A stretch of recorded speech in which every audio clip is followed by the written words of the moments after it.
was actually that week. I wasn't working. I wasn't home, but So other people who were at work, because see, I want you to internalize what you did.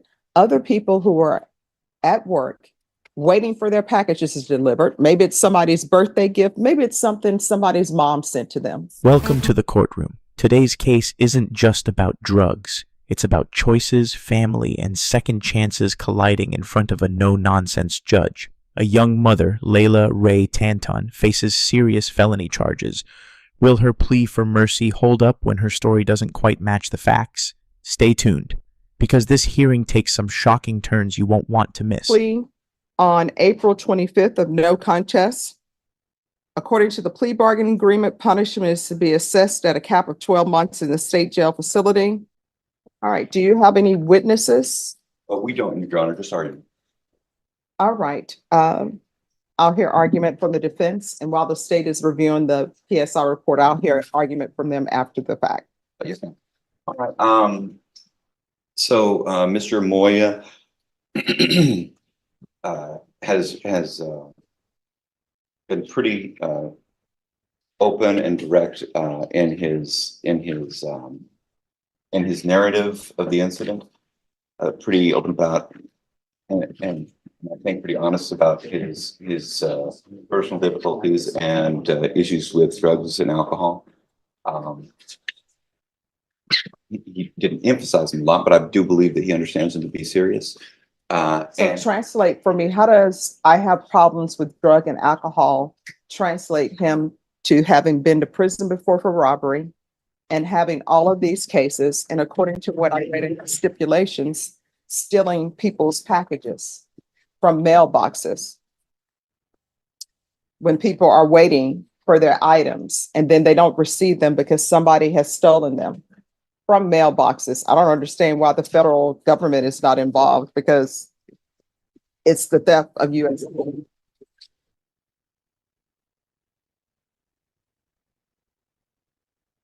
No, he's accepted guilt of that. We have no justification for that, obviously, Your Honor. I was the main 2 points that I would like to hit are that Mr. Moya, he's been in custody for about for 236 days now on this. He has been diligent in jail. He's not gotten into trouble in jail. He has been attending AA twice a week since February. So I'm assuming you're going to ask for something less than 12 months in the state jail facility. Respectfully, Your Honor, yes. All right. So why should I give him something? And maybe he knows. Why should I give him something less than 12 months in the state jail facility? He's already been, if this is correct, he's been to prison before for robbery. And what I'm looking at in the PSI report, he has a theft case. He got deferred for it.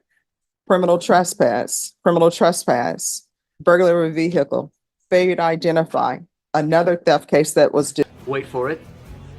Here it comes. Almost there. Dismissed. I'm not going to consider that because it was dismissed. A burglary of a vehicle, second. Failure to identify that was taken in consideration. Failure to identify that was dismissed. Failure to identify that was dismissed. Assault, bodily injury, married, dismissed. Missing witness. Possession, penalty group 3, less than 28 grams, dismissed because there was no toxicology report. Evading arrest, detention, dismissed, placed on some other form of probation. Theft of $100, enhanced jail time. Burglary of a building, rejected, further investigation. Possession less than a gram, sentenced to 5 months. Another possession less than a gram, placed on probation, revoked. A theft case, sentenced to jail. Fraudulent possession of identifying items, probation terminated. Robbery, sentenced to 2 years in the prison. Another fraud case that was dismissed, convicted of other. And burglary of a vehicle with 2 convictions, sentenced to 6 months in the state jail. Then you have this case. So why should I consider giving him less than the 12? You want to raise your right hand? Yes, Do you solemnly swear or affirm the testimony you give will be the truth and nothing but the truth, so help you God? Yes, Your Honor. All right, you can lower your hand, state your name for the record. My name's Jacob Paul Moya. All right, what would you like to say? Your Honor, I understand the severity of my charges. I understand my history, and I'm not trying to justify anything that I've done, but I mean, I have learned how severe this can get that I don't want to go away. I mean, this time it's just 12 months, I know, but next time it could be longer, and I'm not trying to see the next time. I'm not trying to do this. I see how this is. I'm not trying to do this. I can honestly say, I know I caught the charges just recently, but I do now think a little clearer, and I don't think how I was when I picked up the robbery or those other charges. I'm not that same person, and I don't want to be that person. I'm trying hard to push away from being that person. I don't know why it's so hard not to steal. Honestly, Your Honor, it's there. I think it's just easier to do it. I know people work hard for what they got. I don't know why people don't want to work anymore. No, I was working, Your Honor. It was actually that week. I wasn't working. I wasn't home, but So other people who were at work, because see, I want you to internalize what you did. Other people who were at work waiting for their packages to delivered. Maybe it's somebody's birthday gift. Maybe it's something somebody's mom sent to them. Maybe it's something a family member sent to them that can't be replaced. And there's somebody just waiting for the postman to drop items in the mailbox so they can steal it. Taking somebody's vehicle, breaking into a vehicle, stealing items. That's some item that somebody worked hard for. I always would tell, I've been a defense attorney. I would have clients. They'd say, I don't have a job. I'm like, yeah, you do. They're like, what's my job? I'm like, you break into people's homes, you break into people's cars. That's your employment. While people are at work, you break into their house. Because I would always give my clients home truths to tell them, you need to look at what you're doing to society. You're a person in society that people have issues with because they're out here working hard, following the rules, and you're breaking them and breaking it in somebody's mailbox. I still don't know why the federal government doesn't start arresting people, because interference with the postal service, stealing mail, that's a federal offense. If you read the letters, even when a letter comes to your house and it's supposed to be in somebody else's mail, but the postman put it in your mailbox by mistake, you know what it says on there? It has a law on there about if you open this and it is not for you and you take it and you don't just put it back in the box, return to sender. Me personally, I always just drive around the corner, knock on my neighbor's door. Hey, they put this in my box by mistake. If it's junk mail, I just put it back in the mailbox because nobody wants junk mail really. But that's what you've been out here doing. And now you come to the court, you want sympathy saying you've learned. And I'm sure, hopefully, when you went to prison for robbery. This moment reveals the emotional weight of the case. Notice how the judge digs deeper into her personal life, custody, education, and employment, not just the drug charge. Why? Because in deferred adjudication cases, the court isn't only punishing past mistakes, it's testing whether the defendant is stable enough to handle a second chance. Viewers, what do you think? Should her role as a young mother buy her more leniency? Or is that an even bigger reason for strict accountability? To prison for robbery, did you learn anything from that experience? honestly, Your Honor, I'm not trying to justify, like I said, but when I went to prison, I was put in some difficult positions where I can honestly say, like, I pray that a lot of people that are about to go to prison, probably younger than me, don't experience or seen the stuff that I've seen. Now, here's the thing. I know horrible things happen Nice. in prison. It would be nice if people could be left alone, just do their time in prison and learn. But prison, really, the only way to be rehabilitated I see in prison, if you're like 100% about rehabilitation. I know people in prison, guess what? They get beat up. People in prison get their commissary taken from them. People in prison get raped. I understand prison is a horrible place to be. Bexar County Jail is a horrible place to be. I had clients who were over there who were bit by spiders. Next thing you know, they have a hole in their leg. It happens. It's a shame it happens. There's nothing I could do about that. If there is something I could do about it, I would be right in there doing something about it. So I understand prison is not a fun place. And honestly, it's not supposed to be a fun place. Some people say When I'm released from prison, guess what? I have to watch my back 24/7 because I'm used to in prison watching my back 24/7 because you never know who's coming after you or what they're going to do. I understand.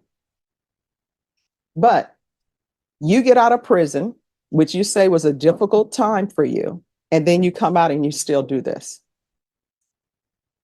Well, Your Honor, If Oh, if I could just interject, my bad. yes. I do understand. I wasn't on drugs when I had committed the offense, although I'm not trying to justify it. Since I've been in Bear County, I'd like to point out, I spoke with my lawyer. He said it would be a good idea. I was a painter from January, February. Here's where and- things get intense. The judge isn't buying her story. And for good reason. The police report, the amount of meth in the car, and her fiance's criminal background all paint a different picture. This is a classic courtroom clash between what the defendant claims and what the evidence suggests. Let's be real. Would you believe her explanation here, or do you side with the judge calling out the contradictions? Where I just recently stopped doing that. It was for a corporal, and then her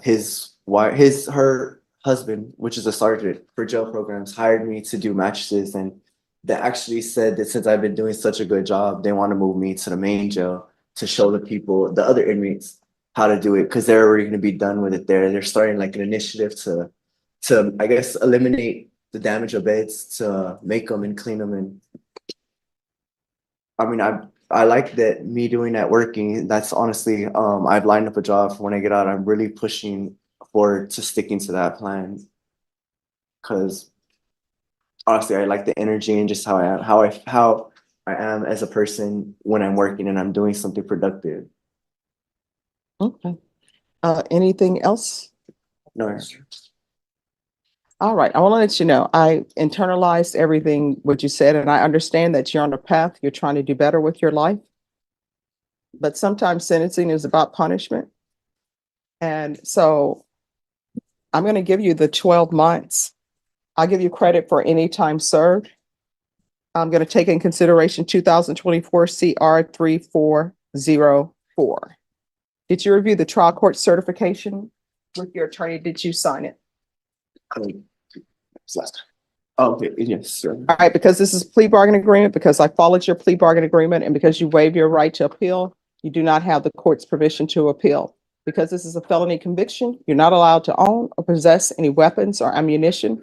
If you have a question over what a weapon or ammunition is, you'll need to speak to an attorney. Do you understand? Yes, Your Honor. All right, we can go off the record. Here's the thing, when you're released from the state jail facility, if you think you want to use drugs, if you're trying to find a place to stay, if you're trying to find a free place for rehab and you can't find it, if I'm still here, you can come back here. And there it is, the verdict. 6 years of deferred adjudication, strict drug treatment, parenting classes, and a ban on contact with her ex. The judge makes it crystal clear. This isn't just punishment, it's a chance to turn her life around for her daughter's sake as much as her own. But with conditions this strict, the real question is, can she stick to it, or will she end up back in court? If you found this case as shocking as we did, make sure to hit that like button, share your thoughts in the comments, and don't forget to subscribe for more jaw-dropping courtroom breakdowns.